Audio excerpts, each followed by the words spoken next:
आज हम लोग सीखेंगे प्लांट सेल और एनिमल सेल का फिगर बनाना। तो ध्यान दीजिएगा, प्लांट सेल का फिगर बनाने के लिए हम करते क्या हैं। सबसे पहले हम 6 हेक्सागोनल स्ट्रक्चर ऐसे बना लेते हैं, ठीक है। फिर इस स्ट्रक्चर को हम ऐसे बाहर की तरफ यूं ऐसे फोल्ड कर देंगे, ओके। देन इसी के पैरेलल लाइन ऐसे ड्रॉ करेंगे, या फ्री हैंड ही आपको करना है ये काम।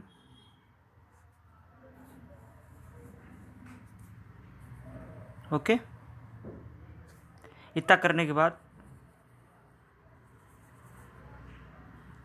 अंदर एक और भी ऐसे लाइन बनाएंगे,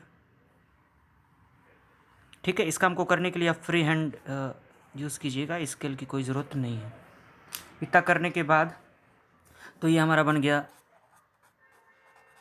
सेल वॉल, ठीक है। सेल वॉल के बीच छोटे छोटे हम ऐसे पोर्स भी दिखा सकते हैं, okay. That's called cell pore. Cell pore बनाने के बाद नेक्स्ट हमारा काम होगा अंदर की साइड में ऐसे ये स्ट्रक्चर बनाना, ठीक है। तो स्पेशली ये प्लाज्मा मेम्ब्रेन है। प्लाज्मा मेम्ब्रेन, प्लाज्मा मेम्ब्रेन बनाने के जस्ट बाद जो है हम ऐसे एक स्ट्रक्चर ऐसे बनाएंगे। ये हम न्यूक्लियस बनाने की कोशिश कर रहे हैं, ओके। इस स्ट्रक्चर को हम ऐसे बाहर की तरफ यूं फोल्ड कर देंगे, और फोल्ड करने के बाद नेक्स्ट तो ये हमने न्यूक्लियस का स्ट्रक्चर बनाने की कोशिश की है। यह है आपका न्यूक्लियर मेम्ब्रेन। क्या है? Nuclear membrane. न्यूक्लियर मेम्ब्रेन के साथ साथ सेंटर में हमने यहाँ पर न्यूक्लियोलस बना दिया, और साथ ही साथ क्रोमैटिन थ्रेड्स या क्रोमोसोम भी बना दिया, ओके।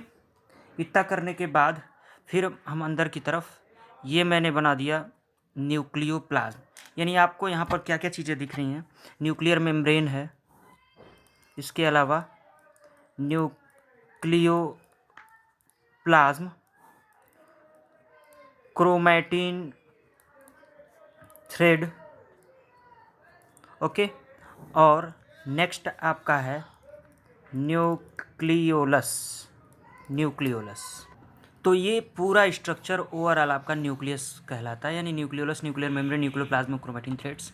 नेक्स्ट हम प्लांट सेल है ना, तो इसमें एक बड़ा सा क्या बना देंगे, वैक्यूल्स बना देंगे, ओके। तो ये हो गया वैक्यूल। प्लांट सेल में इसकी साइज़ बड़ी होती है। वैक्यूल बनाने के जस्ट बाद जो है हम कोशिश करेंगे माइटोकॉन्ड्रिया और क्लोरोप्लास्ट बनाने की, ठीक है। तो अभी हम लोग रफली ही माइटोकॉन्ड्रिया और क्लोरोप्लास्ट बनाएंगे। तो हम पहले में बना रहे हैं माइटोकॉन्ड्रिया। तो आप इस तरह से देख रहे हो, ऐसे एक स्ट्रक्चर बनाने की कोशिश करोगे, ठीक है। रफली बनाएंगे क्योंकि पूरा सेल हमें दिखाना है ना। तो ये हमारा हो गया माइटोकॉन्ड्रिया।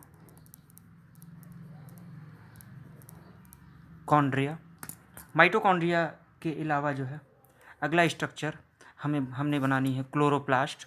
तो क्लोरोप्लास्ट भी यहाँ पर मैं बना के आपको दिखाता हूँ।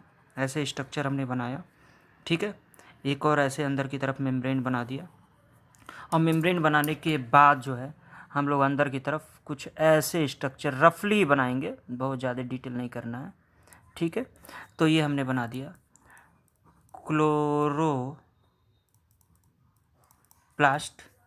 क्लोरोप्लास्ट बनाने के बाद अब जो है एक और स्ट्रक्चर हमने छोड़ रखा था, यहाँ पर ऐसे स्ट्रक्चर बनाना है।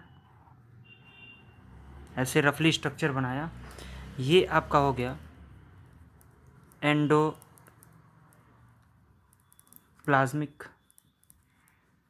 Reticulum, okay. एंडोप्लाज्मिक रेटिकुलम बनाने के जस्ट बाद जो है, ओके, हमें छोटे छोटे नंबर्स में राइबोसोम्स दिखा देने हैं, राइबोसोम। ओके, और इस पूरे सेल के अंदर जो है ये हमने ऐड कर दिया। ओके, ये ऐड किया हमने साइटोप्लाज्म। तो इस तरह से हमने आपको बता दिया प्लांट सेल बनाना। अब मैं आपको बताऊंगा एनिमल सेल बनाना। तो एनिमल सेल बनाना और भी आसान है। सबसे पहले हमने ऐसे बना दिया, ये बाहर की तरफ का स्ट्रक्चर। ओके, एनिमल सेल है ये, एनिमल सेल। ओके, तो ये आपका जो स्ट्रक्चर है ये है प्लाज्मा मेम्ब्रेन, शॉर्ट में हम लिखूँगा, ये है आपका प्लाज्मा मेम्ब्रेन। ओके, इसके जस्ट बाद जो है हम सेंटर की तरफ ऐसे जाते हैं और फिर जैसे हमने प्लांट सेल में बनाया था वैसे ही स्ट्रक्चर यहाँ पे बनाएंगे। ठीक है, ये हो गया आपका न्यूक्लियर मेम्ब्रेन जो कि हमने अभी प्लांट सेल में देखा था। ठीक है, ये हो गया आपका, मैं शॉर्ट में लिख रहा हूँ, न्यूक्लियर मेम्ब्रेन। न्यूक्लियर मेम्ब्रेन बनाने के बाद ये हमने बना दिया न्यूक्लियोलस। ठीक है ना, ये हमने बना दिया क्रोमेटिन थ्रेड्स दिखा दो या आप क्रोमोसोम दिखा दो। इसके अलावा अंदर की तरफ जो है we add a lot of number of amount of cytoplasm, means nuclear membrane, chromatin threads, nucleolus, okay, और न्यूक्लियोप्लाज्म। ओके, तो ये चारों मिल करके आपका न्यूक्लियस पार्ट का फॉर्मेशन किए। ओके, इसके बाद जो है फिर मैं यहाँ पर आपको फिर से वापस एंडोप्लाज्मिक रेटिकुलम दिखा देता हूँ जो कि हमने वहाँ भी बना रखा था प्लांट सेल में। तो ये हमने देखिएगा, ये हमने बना दिया endoplasmic reticulum. Endoplasmic reticulum add करने के बाद फिर हमें छोटे छोटे नंबर में ढेर सारे वैक्यूल्स बना देने हैं। ठीक है, वैक्यूल्स ये बन गया। ठीक है, वैक्यूल्स के बाद चूँकि ये प्लांट सेल नहीं एनिमल सेल है तो यहाँ पर क्लोरोप्लास्ट का कोई कॉन्सेप्ट नहीं होगा। माइटोकॉन्ड्रिया नंबर में आप 2-4 बना सकते हो। तो ये हमने माइटोकॉन्ड्रिया बनाने की कोशिश की। देखिए कैसे मैं बना रहा हूँ, देख रहे हो ना, अंदर की तरफ आप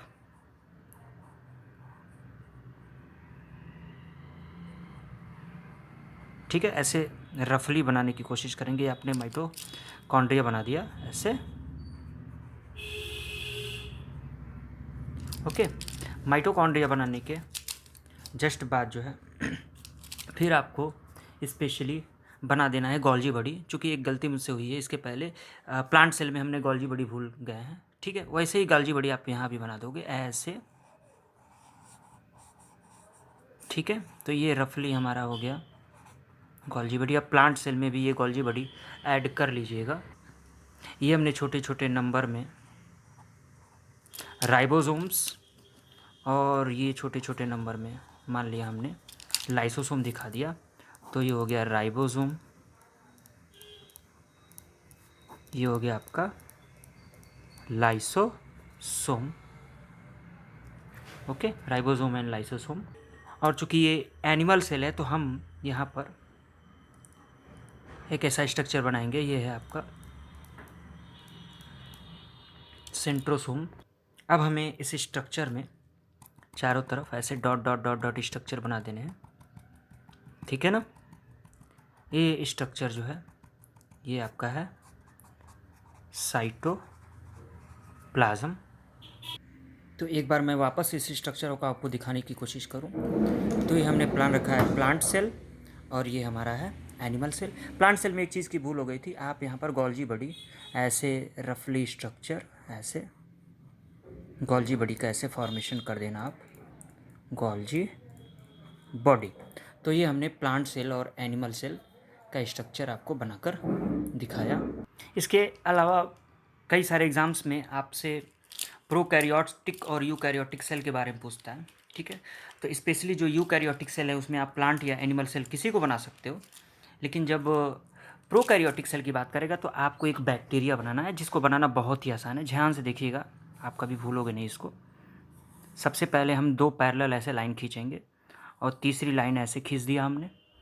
इस लाइन को हमने यहाँ से इसको मैच कर दिया, इस लाइन को हमने यहाँ से फोल्ड किया, इसको यहाँ से हमने नीचे किया, इसको हमने यहाँ से नीचे किया, ठीक है।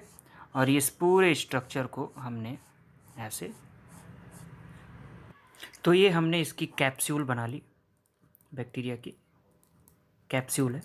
कैप्सूल बनाने के जस्ट बाद जो है आप स्पेशली ऐसे बैक्टीरिया का सेल वॉल बना सकते हो, जो पेप्टिडोग्लाइकेंस नाम के मटेरियल से मिलकर बना होता है। तो ये हमने बैक्टीरिया के सेल वॉल बना लिया। बैक्टीरिया का सेल वॉल बनाने के जस्ट बाद जो है हमने ऐसे बैक्टीरिया का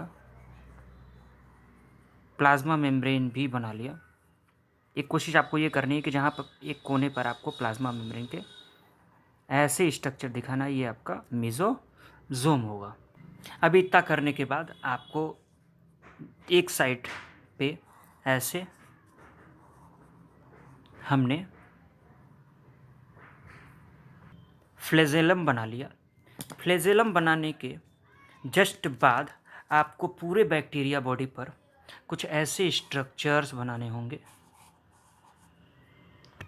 तो ये हमने ये बनाया आपका फ्लैजेला, ध्यान दीजिएगा, फ्लैजेला। और इसको आप सीलिया या एक सिंगल को पाइलस भी कहते हैं, ओके। अभी हमने प्लाज्मा मेम्ब्रेन को जो इनर फोल्ड करके बनाया था, ये स्ट्रक्चर कहलाता है मीसोसोम। मीसोसोम बनाने के बाद बैक्टीरियल सेल के अंदर आप एक साइड में ऐसे सर्कुलर डीएनए बना सकते हो। क्या है ये? Circular DNA. सर्कुलर डीएनए को एक और भी नाम से हम जानते हैं, न्यूक्लियोइड, ठीक है ना। न्यूक्लियोइड मीन्स बिना न्यूक्लियस वाला डीएनए, ठीक है। तो ये सर्कुलर डीएनए या न्यूक्लियोइड हो गया। इसके बाद पूरे बैक्टीरियल सेल के अंदर जो है आप ऐसे क्या दिखा दोगे? साइटोप्लाज्म दिखा दिया, ओके। साइटोप्लाज्म दिखाने के बाद आपको ऐसे फूड वैक्यूल्स, तो ऐसे हमने फूड वैक्यूल्स दिखा दिया, ठीक है। फूड वैक्यूल्स के अलावा जो है छोटे छोटे नंबर में हमने स्पेशली 70S राइबोसोम दिखाया, और भी डिफरेंट टाइप्स के जो भी प्रोटीन्स इसकी बॉडी के अंदर होते हैं उसको भी हमने यहाँ पर दिखा दिया। और इसमें छोटे छोटे हम ग्लाइकोजन कंपोनेंट दिखा देंगे, क्योंकि फूड मटेरियल इसका ग्लाइकोजन ही होगा, ठीक है। तो हमने इस प्रकार बैक्टीरियल सेल या प्रोकैरियोटिक सेल का स्ट्रक्चर सीख लिया।